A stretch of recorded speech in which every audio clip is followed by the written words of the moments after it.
Announced a wider independent review. Now, having a baby is supposed to be one of the most amazing times of your life, but imagine if your employer turned that against you. Well, new research suggests thousands of women are being forced out of their jobs after becoming pregnant or giving birth. The survey was carried out by the Equality and Human Rights Commission, an independent body set up to help eliminate discrimination and reduce inequality. They spoke to more than 3,200 women during their research. More than 1 in 10 said that after having a baby, they felt like they had been dismissed, made redundant, or treated so poorly that they felt they had to leave their jobs. Well, if that was reflected across the population as a whole, it would mean more than 50,000 women losing their jobs every year.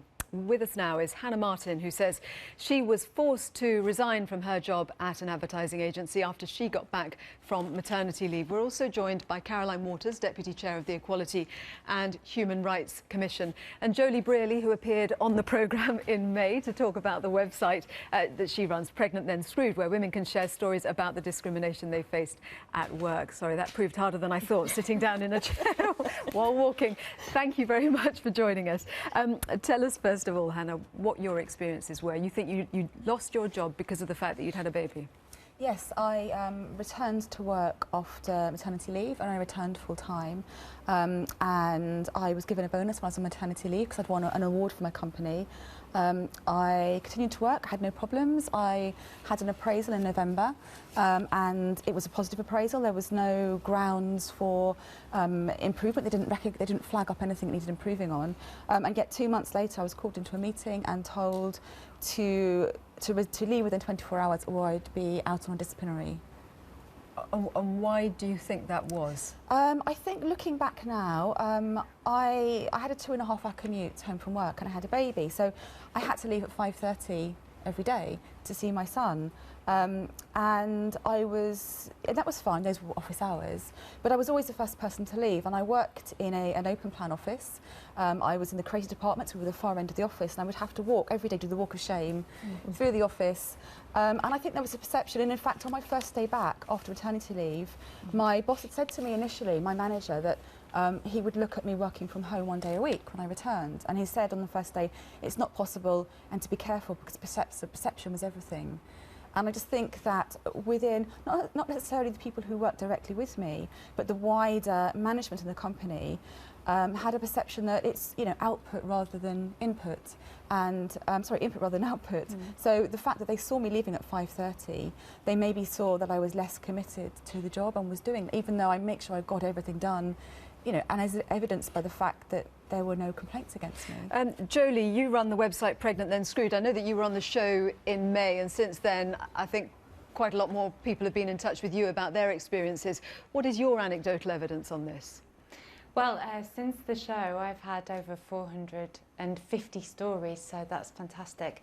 The evidence is that this is rife and it is happening. It's a systemic problem across the UK and probably a systemic problem in lots of other countries as well.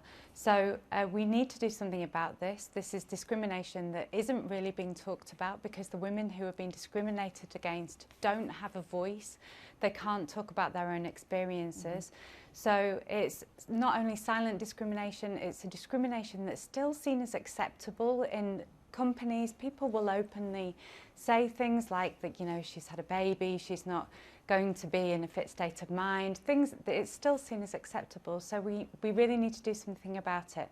And this report, hopefully, people will find very shocking, the statistics in it, and that will start a public debate, a very necessary public debate about why this is happening and what the impact is on women, on society and on the economy, because it's a negative one. OK, well, we're also joined now by Tina Knight, who is Chair of Women in Business, joining us live from Cambridge. Thank you very much for joining us too. What's your view on this? Does an employer's heart sink when a female employee tells them she's pregnant? Probably, but that doesn't mean any more than anybody else's heart sinks when they know that one of the men in their company is going to leave or something.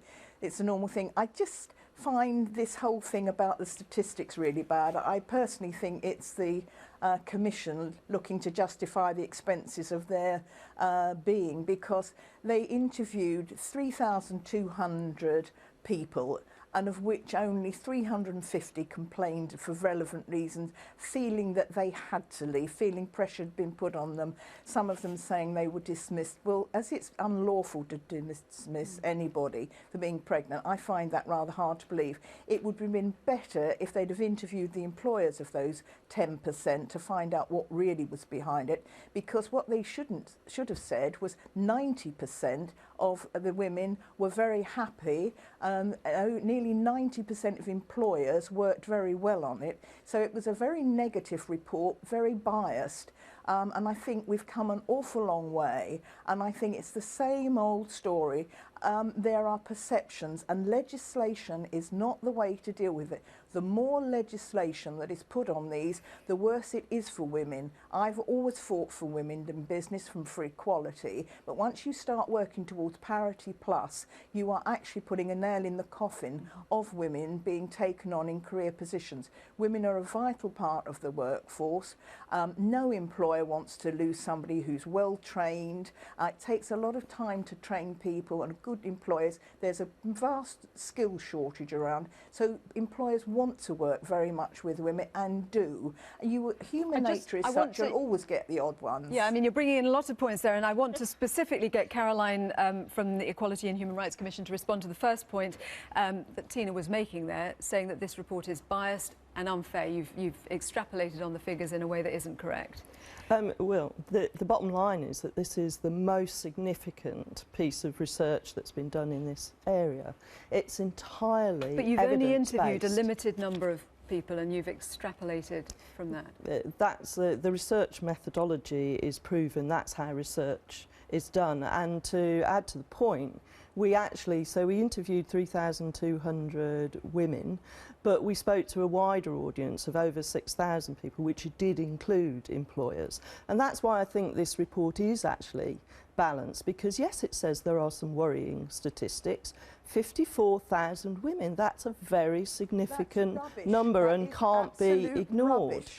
The fact, however, is that, and perhaps this may also feel like rubbish, but the fact is that we actually found that 84%, not 90%, but 84% of employers actually handle this very well.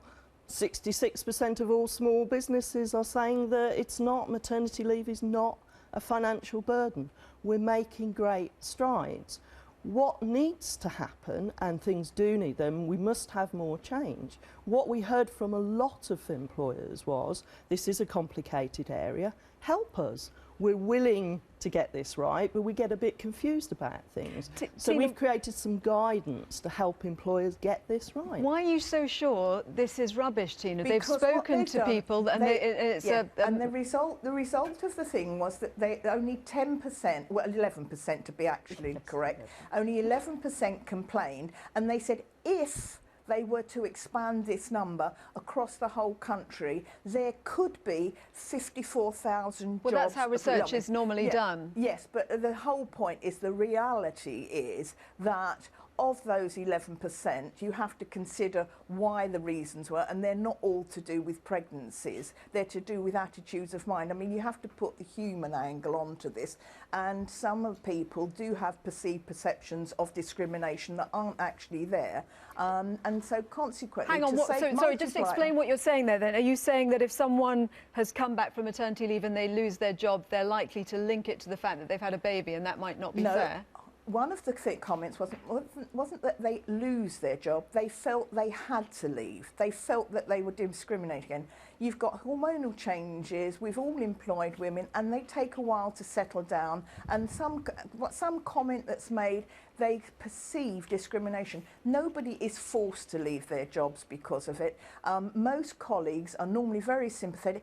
Take into account that most of the colleagues are also women. Over 50% of the workforce are female, and most of them have families as well. It's very, very rare for colleagues to turn on somebody who's come back from pregnancy. It's normally an exchange of photographs when they're having their tea break, sort of thing. So there are some people that come back that still are emotionally a little sad. Look, it's a great difference. It's an emotional thing when they have a child. Until somebody's had a child like that, they don't realise what the pulls and ties are. But to turn 10% I want to get some into reaction because there are a few people here shaking their heads. Hannah, you're one of them. Yes. Why? Well, I think it does a great injustice to women to dismiss how we are after returning to work after maternity leave based on hormones. I certainly wasn't hormonal. I have a website called Talented Ladies Club, and we hear from a lot of women, and discrimination is rife. The problem is this idea that women are forced out of their jobs. You are completely alone. When this happens to you, my colleagues all supported me, but they also, when this happened, and they were as aghast as I was, but equally they still need to work for the same company. They have to get on with their employer. So you stand alone and this happens to you. But if you have been unfairly dismissed for these reasons, there is recourse in the law. Okay, no, so I sought legal advice and was told I had a solid case for sex discrimination and constructive dismissal, but I was told by a solicitor it would take about a year to come to tribunal. My payout would be based on loss of earnings. As it was, I was earning £10,000 a year in a better agency within a month, so they wouldn't have been. And the sheer stress, I found it incredibly difficult. It was a very personal way it was handled. I was made to feel, they actually said to me, "You're rubbish, you've always been rubbish, you know it, we've spoken to you," and they hadn't. It was done in a very bullying way, and this is quite a common pattern when I speak to other women. And also, I knew I'd be unemployable. If I take my employer to a tribunal, and even if I win, no other agency will touch me. I'm known as the woman who sued for sex discrimination, and no one wants to hire me because they think, well, is she going to sue us? And also, often it's reported in the media in a very negative way. They'll pick upon the reasons that women are taking them to tribunal and sort of dramatise it and make fun of it almost. They'll make it sound silly, when actually when you're experiencing these things, they are incredibly traumatic. So I think it is very difficult. You're very alone and you don't feel you have a voice. And although, yes, there are legal systems in place, they're not easy to access. And it costs a lot of money to do it, and a lot of time and a lot of stress. Often you take, and you've got a young child as well, you take the easiest option. Put some of these points directly to Tina. What would you say to Tina?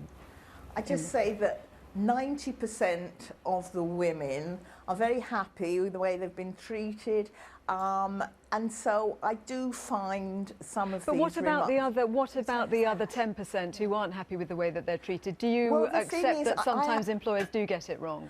What I accept is possibly they haven't discussed things. I find that if... So, sorry, just to be clear then, do you think that it is never the case that an employer might decide that after a woman has returned from maternity leave, she might be a less valuable employee than she had perhaps been beforehand? No, I don't say that at all. I mean, of course, there will be discrimination in all walks of life. There will always be that. You're never going to be able to eliminate it totally. What I do find, though, that women that have actually discussed the situation with their employers and worked with their employers to work out the best way for things to work normally get on well, and that is the way to deal with it. So what are you saying?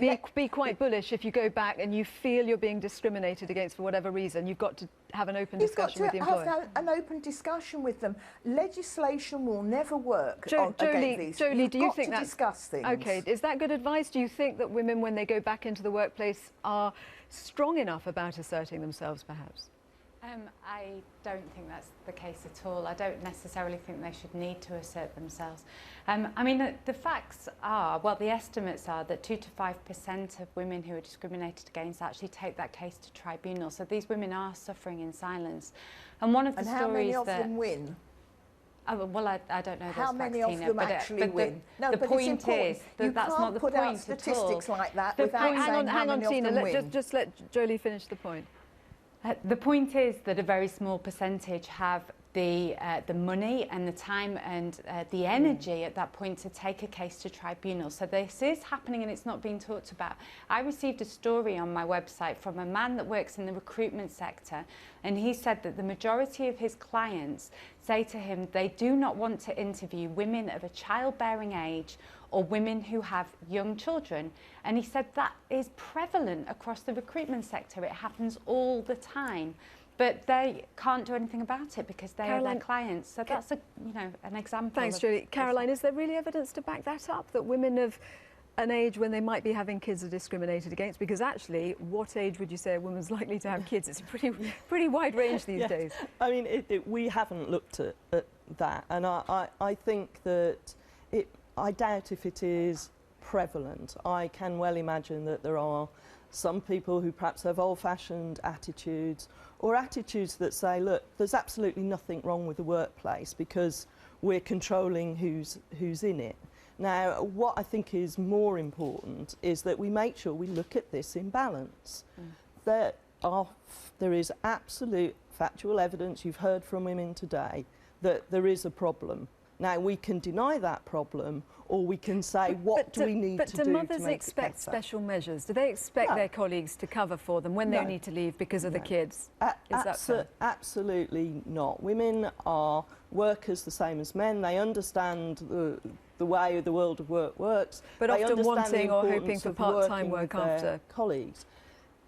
There's only 17% of employers who say they have a problem accommodating flexibility.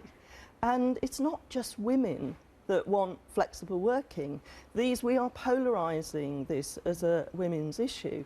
Men want to work flexibly for as many different reasons as women do. What is possible is if we get employers who are prepared to talk, and not just on return. The conversation needs to start during pregnancy. As women are going off, they need to be able to feel comfortable to keep in touch whilst they're on maternity leave, and then have a good conversation with their employer when they get back. The Equalities and Human Rights Commission have produced an online tool called Works for Me that spells out those journeys, gives very simple guidance, and this is the way forward. We can't waste time arguing about whether we have an issue. There is an issue. Let's get together and fix it. So the advice from you and Tina would be have an open discussion with your employer. Just to bring in actually some comments from viewers. An anonymous texter has said, this has been happening for years. After 3 years at home with children, I've never been able to re-establish my teaching career despite great references, 2 degrees and a unique skill set and management experience. Rob on WhatsApp says women should not have to fear the loss of their career for the sake of those they hold dear.